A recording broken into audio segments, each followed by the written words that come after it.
This past June, I heard Rochester's own Gary Jacobs tell us this. Rochester 2.0 is about looking forward, not looking back. Stop. This is incorrect, especially in these times, and we need to have a conversation. I am an architect and an urban designer, and so you would naturally expect me to talk about buildings and cities. And so I will, in a way. But I also want to talk about urban and regional economics, because, among other things, cities are physical expressions of economics and commerce. Why economics? Well, if we are to build a usable future in this city, or in any city, we are going to have to begin with a city that makes sense economically. And ours doesn't. We're broke. And why are cities like ours broke? Well, one of the main reasons is because our favored pattern of sprawl development costs us more than we can afford, costs us more than any real value that it offers for our community. Let me give you an example. At long last, we are about to begin to fill in the inner loop. Yes, you can applaud. But why are we doing this? Because we've learned that it costs us more to maintain the damn thing than it will cost us to fill it in. Simple math. Rochester struggles.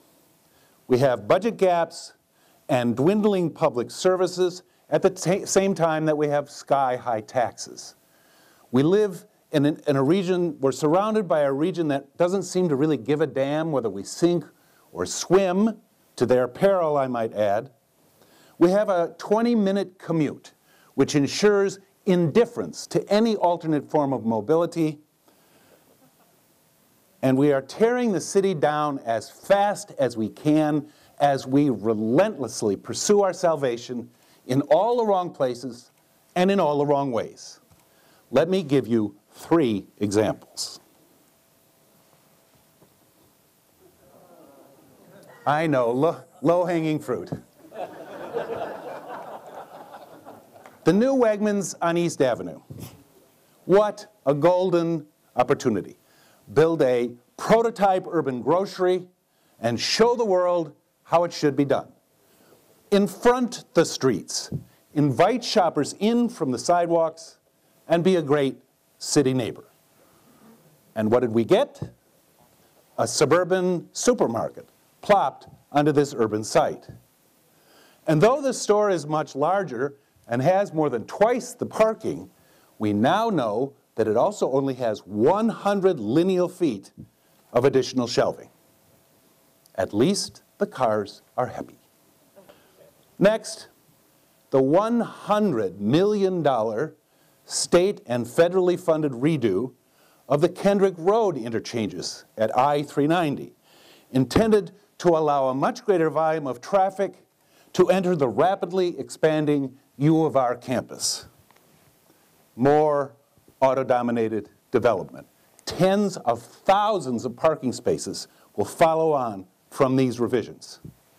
But if the University of Rochester really wanted to lead us, might they have considered new ways to connect our city, to reconnect Rochester?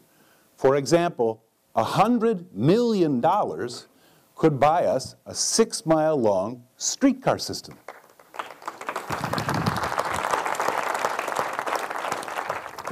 It's all true. And finally, a personal favorite, the Citygate Costco project at Henrietta and Westfall Roads in an ocean of parking. This is precisely the same kind of auto-dominated retail development that has plagued our city and cities like ours for more than half a century. And just think about what we get in return for this. More than half the site in parking. and nowhere to walk. Ignorance of the site's historic and natural resources, traffic that we can complain about and spend fortunes trying to repair for decades to come, scores of dead-end jobs, shocking environmental waste, and a whole host of other problems that we already can find all around us. These projects are not showing us the way to the next Rochester. Instead, they are examples of what we have been doing wrong for a long, long time. But take heart. There is a Rochester that can show us the way. We had it right here in Rochester a century ago. I don't say that nostalgically or sentimentally, because that city of that golden age was messy and it had all kinds of problems. But it was an amazing place. Dense, walkable, bustling with life, and far more sustainable than the city that we inhabit today. Let's look. This is Franklin Square, at the intersection of Andrews and Franklin Streets, taken in a spectacular aerial photograph dating from 1918. I want you to take a moment and enjoy this extraordinary view of our fabulous city. And I want you to enjoy it because this is what we did to it.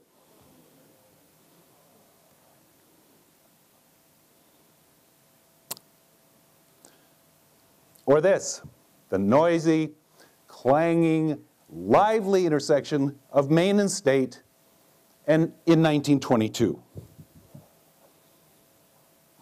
And today. So, I want to take some time to look at that older city, and I want to take some time to look at our city of today. But first, the part about economics. That old city of a century ago had all of the big businesses that any city needs to be, well, big. And then it had a middle ground of commerce, the Rochester-based medium-sized employers. But best of all, it had a foreground of small-scale business and local commerce that served the neighborhoods and downtown. And today, well, we have the bigs, University of Rochester, Wegmans, Unity Healthcare, Rochester General, Xerox, and others. And we have the middle, Paychex, for example, excuse me, or Gleason Works.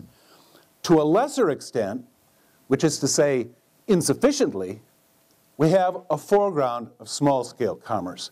But in Rochester, and in many cities, our middle ground of commerce and our foreground of commerce are tied to international and national chains and franchises. And this means that the capital that once stayed here now flees here. And the jobs, dead-ended, transitory, low-paying. So, let's go back to that city of a century ago where everything was local. Well, almost everything.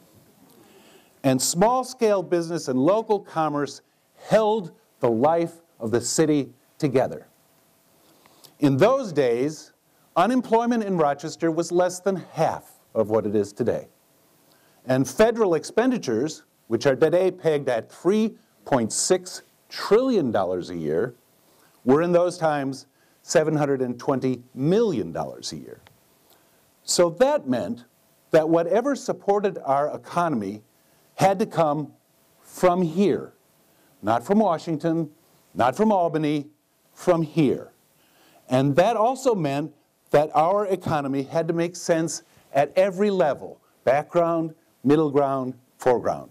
There was no choice. And that's in contrast to the economy in Rochester in 2013, which really doesn't make nearly as much sense. So I think we need to change the way we think about our urban life. And the city of 1913, looking back, may be the most important thing we can do in order to look to our future. Not to replicate, but instead to learn about what sustainability, self-sufficiency looked like and how they worked.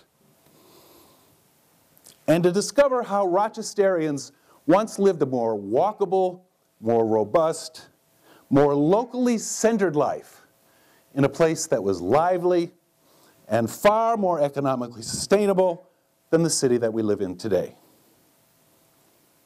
So, what is the question that we should be asking ourselves in these times of dwindling resources and declining wealth? Just this, I think. What can we build, envision, or construct that preserves and restores the best that we have ever been, the best that we have ever made, so that we never again have to face the kind of fiscal, social, and environmental urban drama that is intensifying all around us? We need a new pattern for our city life. We had one once. Perhaps we should look there first to find our future. So I've cheered you up, right? And now you say, what are we supposed to do? Well, I have 3 suggestions. First, we have to go local. There is not one city on the face of this planet that is today 100% self-sufficient. And we all know that self-sufficiency is a key to environmental or economic sustainability. We have to go local. We have to travel differently. We've got to get our butts out of our cars. If every American drove 1 mile less a day, we would save $31 billion a year in fuel and in infrastructure costs.